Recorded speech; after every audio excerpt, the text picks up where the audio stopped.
Pennsylvania League of Angling Youth, Winter 2001 Newsletter. It's nice, fishing through the ice. Are you sitting around complaining about the cold weather? Are you waiting for another snow day? Are you wishing it was warm so you could go fishing? No matter. Ask your parents to take you ice fishing. Fishing through the ice can be great fun. Your favorite fish are usually schooled in winter's cold water. This means if you can find where they are, you could catch a whole mess of them. Ice fishing can also be more laid back than other types of fishing. Anglers often sit together in groups, hanging out, waiting for a bite, or waiting for a tip-up flag to rise. Ice fishing is not only a great time to be with family and friends, it's also a good chance to make new friends. If you don't have ice fishing gear, don't worry. You can use fishing equipment you likely already have. That stuff, when combined with a few items from your kitchen and tool shed, are all you need. But the only thing you really need is ice. Depending on where you live and our finicky winter weather, you could be fishing in the same places for the rest of the year. There are a few keys to having a good day on the ice. They are: stay safe, stay warm, enjoy being outside, even if it means catching lots of fish or none. This issue of the Play newsletter includes important information to help you be safe on the ice. It also includes basic information on equipment and techniques to help you and your family and friends have a fun time on the ice. Is the ice safe? Ice may not be the same thickness all over. Stay away from stick-ups like brush, logs, plants, or docks. Stay away from multiple pressure cracks. Spread out because crowds can add too much weight in the same area. Be extra careful on rivers and streams. The ice may look thicker than it really is because moving water wears ice from underneath. Make sure you study an ice safety chart so you know when it's safe to go on the ice. Ice thickness support. 4 inches of ice thickness can safely support 200 pounds, which is about one person and their gear. 5 inches of ice thickness can safely support 800 pounds, about one snowmobile. 7 inches of ice thickness can safely support 1,500 pounds, or a group of people. 8 inches of ice thickness can safely support about 2,000 pounds, or one car. What's at the end of your line? Tip-ups. A tip-up is a nifty little ice fishing tool that does it all. The tip-up keeps live bait like minnows at one depth, signals when the bait is taken, and holds the line. Tip-ups are perfect for setting baits at different depths in open water. They are also ideal for setting baits near the bottom, across drop-offs, or other changes in bottom structure. Tip-ups are rigged with Dacron line or special ice fishing line. Don't rig them with just monofilament line.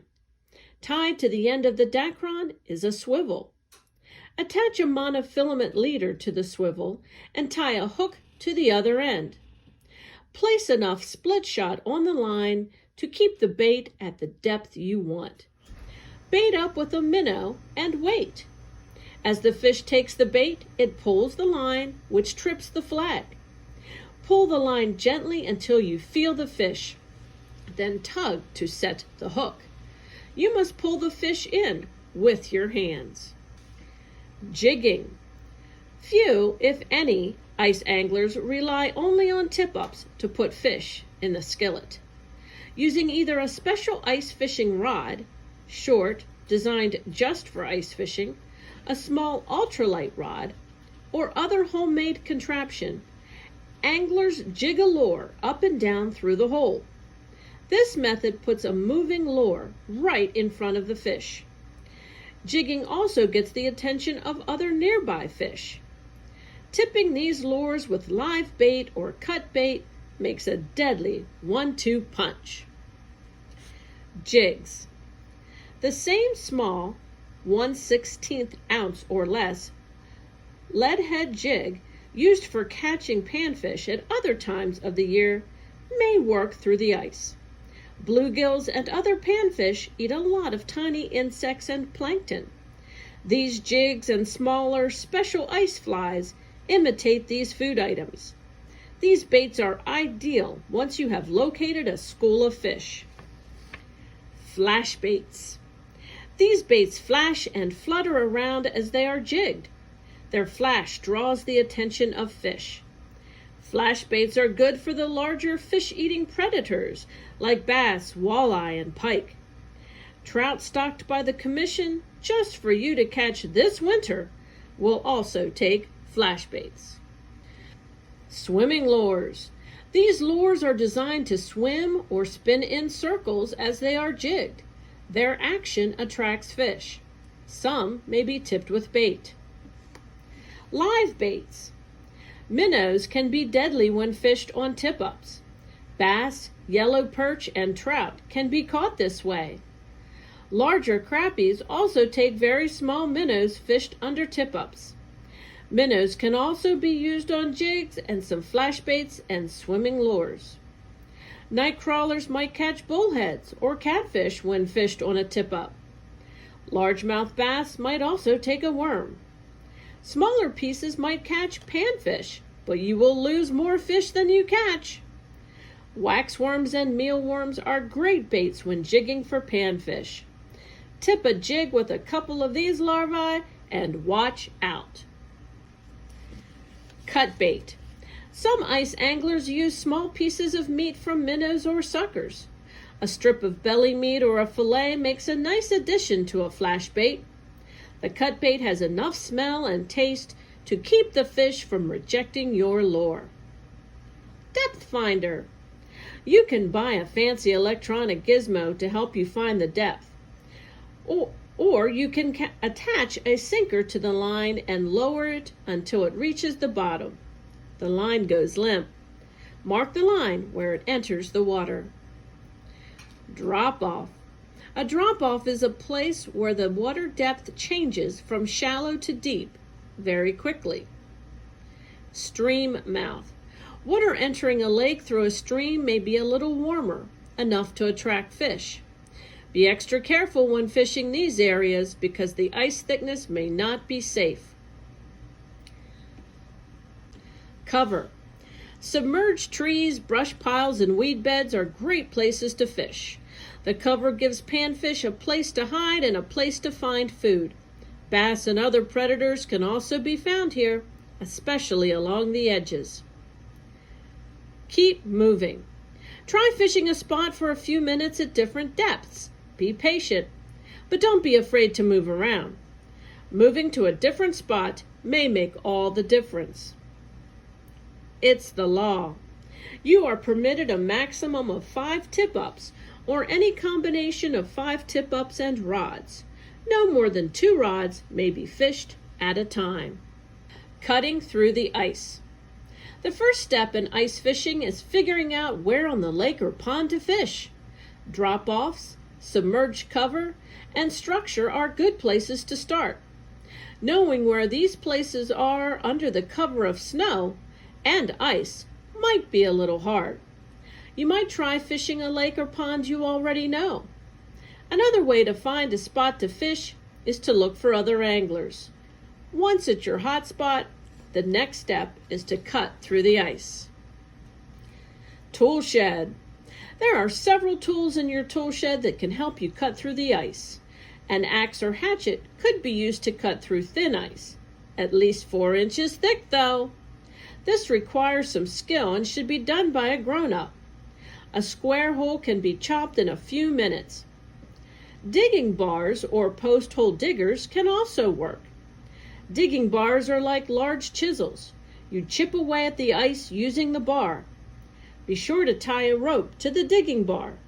Anglers have lost digging bars just as they broke through the ice. Augers. You might want to buy an auger. Augers are like large drills. Augers have sharp cutting edges and a drill bit-like blade. They can be human-powered or gas-powered. Gas-powered augers use motors to turn the bit. Augers come in different sizes, which dig holes from 6 inches in diameter to 8 inches. The whole truth. Cutting holes for ice fishing is good exercise. Remember that in Pennsylvania, holes can't be bigger than 10 inches wide in any direction. Also, keep in mind that the bigger the hole, the more work it takes to dig it.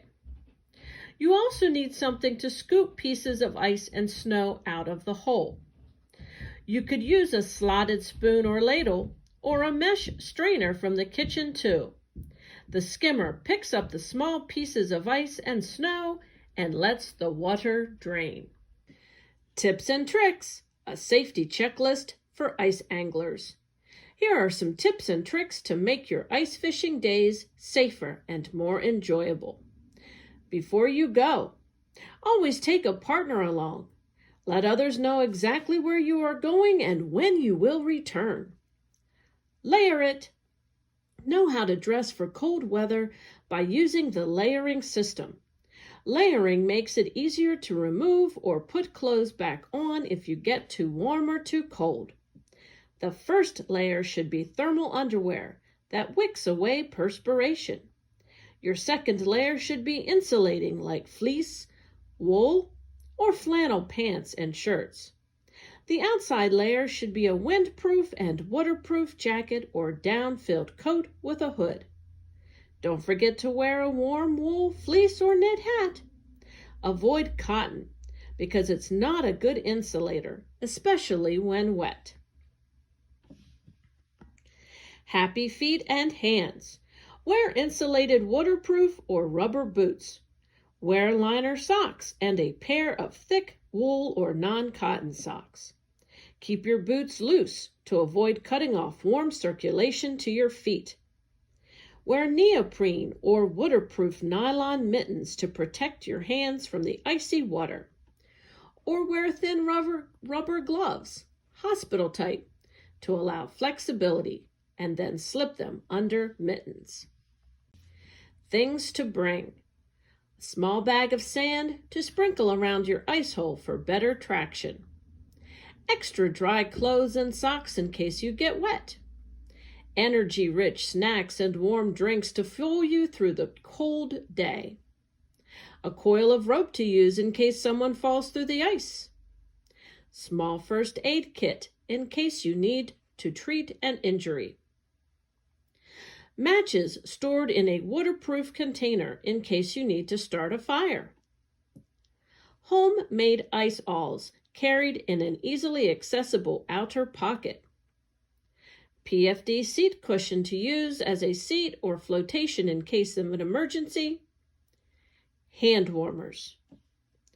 Watch your step. Never fish on ice that's less than 4 inches thick. Avoid areas where there are feeder streams and springs. Avoid dark, honeycombed, or porous ice. Oops! Don't panic if you fall through the ice. Remain calm. Use ice awls to pull yourself up onto the ice. No ice awls? Try swimming out, which lets your body rise up and allows you to get onto firm ice. Use your legs to kick behind you to keep from being pulled under. If you can't get to safety, call for help. Slip your loose boots off to make treading water easier. Keep your clothes on because they will insulate you from the cold water. Once on the ice, stay low and distribute your weight over as much surface area as possible. If someone else falls in, always remember to use reach, throw, row, go. Reach for a stick or fishing pole.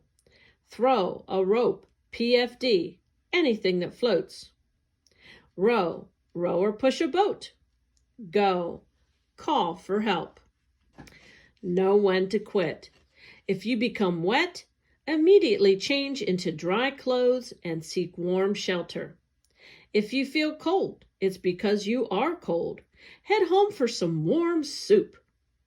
Watch out for frostbite, pale skin on exposed flesh. Treat it with warm water.